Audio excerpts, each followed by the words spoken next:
It's National Signing Day, and the Clemson football team grew just a little more today. I'm going to talk about all the signees in just a second. Welcome to the channel. If you love talking Clemson football, I hope you'll subscribe. It is free. Hope you'll pass it along on the forums, on Facebook, tell your grandma about it. I won't stop you. I really do appreciate it. And also, I'm really excited to announce that Section 103 reached out to me and they were like, we're launching a Clemson collection. Would you be interested in, telling everyone about it? And I was like, yes, absolutely. And I'm wearing one of their polos. This thing is super duper comfortable. It's really stylish. And I feel like they tailored it just for me, but they didn't. That's how nice they are. Also, take a look at this collection here. I mean, you see two right turns. I mean, these designs are based on Clemson traditions like Clemson House, Howard's Rock, the Cadence Count. They even have Clemson blue cheese stickers, y'all. That's ridiculous.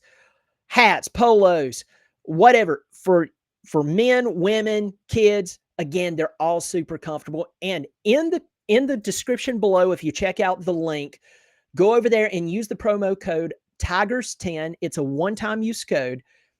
Use it, and yeah, you get 10% off. So that's awesome. So go check them out. Click that link below and let them know that you heard about them from me. I'm telling you, you will thank me. So Clemson signed Naeem Burrows today, the highest rated player in the class. He's out of Jacksonville, Florida. He's 5'11", under 6 feet tall, but he's one of those really shifty Florida types that I'm telling you right now, I'm shocked that we kept him. And I think that it played into our favor that some of those Florida teams, I'm just going to say it, some of those Florida teams were okay, not some of them, a lot of them were just terrible this year. So would he like to go play at Florida State, and we don't know if they can win a game, or would he like to come play for Clemson? Would he like to go to Florida? Would he like to go there and deal with that? Or would he like to come to Clemson? And I'm glad that this guy chose Clemson, and I think that he's going to fit right in, and I think he could be a difference maker. He could be the difference between, winning and losing with his ability. So I'm happy that he signed with us. Next up, the number 2 rated player. This is all according to 247 Sports. Kentavian Anderson out of the Roebuck, Spartanburg area. He played for Dorman High School, one of the historic teams in the state of South Carolina. This guy, he is a machine. I mean, he looks like an athlete. He just looks like he wants to hit someone. He's a safety, and this is a really good piece that we're adding to the defense, a much-needed piece to come in. I mean, we need hard hitters on the defense, and so I'm really glad that they locked him down. Next up, the third highest-rated player that we signed in this cycle, Chancellor Barclay. He's an offensive lineman. Now, I'm going to tell you this. I know a lot of people's taking shots at Matt Luke. If there's one coach on this entire coaching staff that I believe in, it's Matt Luke.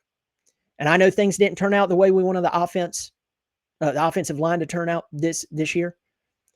But him getting his guys in and being their influence from the beginning of their Clemson experience moving forward, I'm telling you, that's going to pay off in dividends.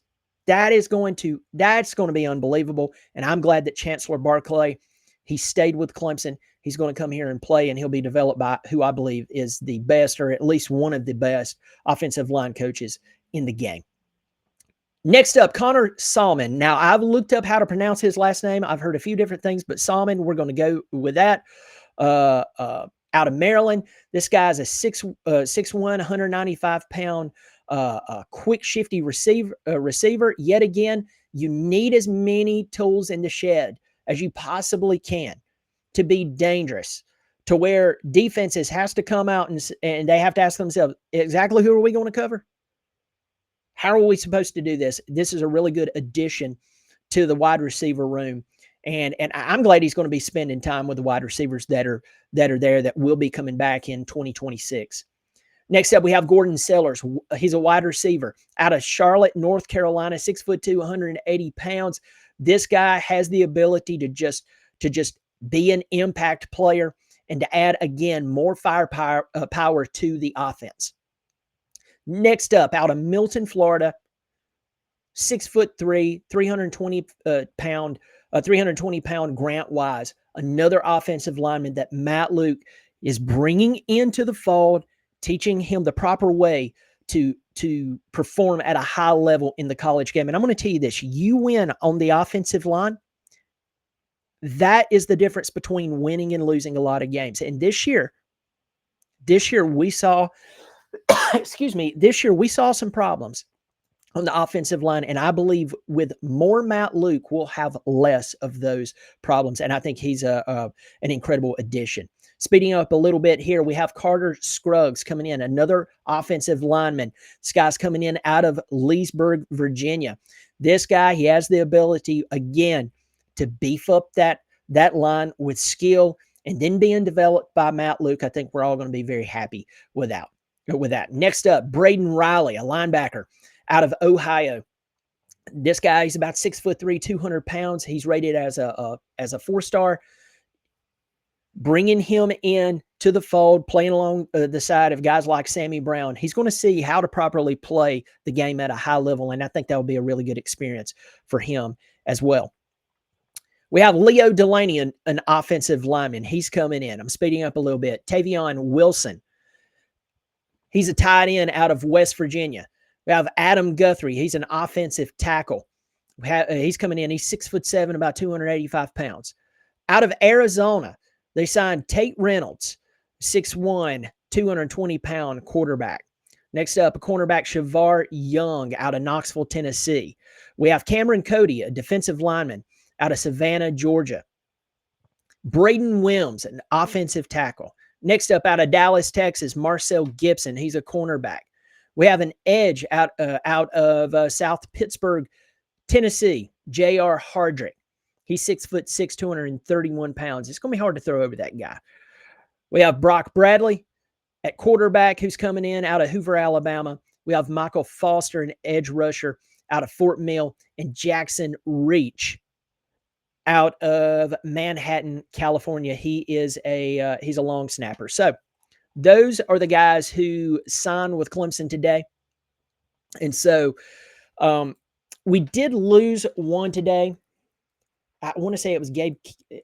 Is it Kelbhart? I think that was his name. Either way, he flipped.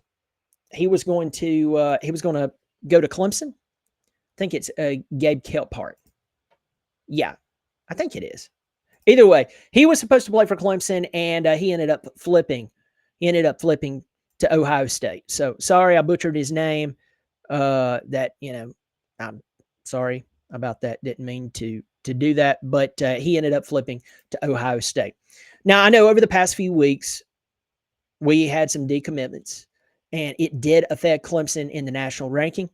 But I'm gonna share my screen and show you who we have, where Clemson stacks up versus the rest of the country. I'm going to share those 2026 recruiting rankings here. So if you take a look here, you see that Southern Cal, believe it or not, Southern Cal, they actually have the top rated class in the country. That's kind of crazy. Next up, we see Oregon, Notre Dame, Alabama, Tennessee. Tennessee got some really good commitments. 15 4-stars, 2 5-stars. That's crazy. Georgia, Ohio State, Texas A&M. Miami had a really good recruiting class. Michigan, LSU. I kind of wonder if those LSU numbers would actually be a little higher if everything went down with Kiffin a little sooner. I don't know. Maybe I'm wrong. Washington, Florida State, believe it or not, had a solid recruiting class, even with everything that went on. Of course, our old buddy Brent Venables at Oklahoma. Florida, North Carolina actually slid in front of Clemson, but look, they had 39 commitments, 26 3-stars. Good grief. And of course, Clemson, number 18. You see the rest rounding out at the top 25. So let's just talk about where we stand when it comes to moving forward and recruiting. The key here is development. Clemson is going to have to develop the players that they have brought in. And I think that some of these players are going to come in and right out of the, if we could put it this way, right out of the box. I think that they'll be able to slide in and according to their position and do well. I think Burrows is actually going to do well right off the bat. But I think some of these offensive linemen, especially some of the ones that falls a little lower than the, lower down the list, they're going to take a little more time to development. And offensive linemen as a whole, that is a much more difficult position than what a lot of people realizes. I would say that it along with quarterbacks, probably the most difficult position to play on the team. The quarterback gets the praise. The offensive linemen, they just get yelled at or overlooked. That's pretty much it. They rarely get praise. When a quarterback does bad, yeah, he gets yelled at and people says terrible things. But when he does good, everyone praises him. Offensive linemen, they just get overlooked because there's nothing to complain about. Oh, the quarterback didn't get sacked. Well, good job. And it's just praise for the unit. I think that you're going to see Matt Luke develop that squad, and I think that's a lot of what we need right now. I think that could really make the offense more potent. I think the run game would be much better. We have guys like Gideon Davidson. Someone has to block for them. Someone has to block for David Easy. So moving forward, we need to see more offensive linemen coming in, but I'm trusting them with Matt Luke.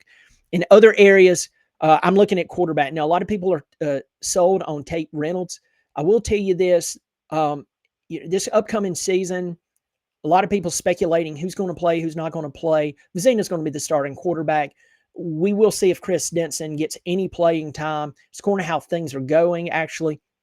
But I am focusing on the quarterback position. I have a lot of questions there, and I would like to have seen us made a more bold move for a player. Maybe we'll see that in the transfer portal. I don't know. With that said, overall, if we look, I'm just going to give the summary of the recruiting, and I'm going to stop here.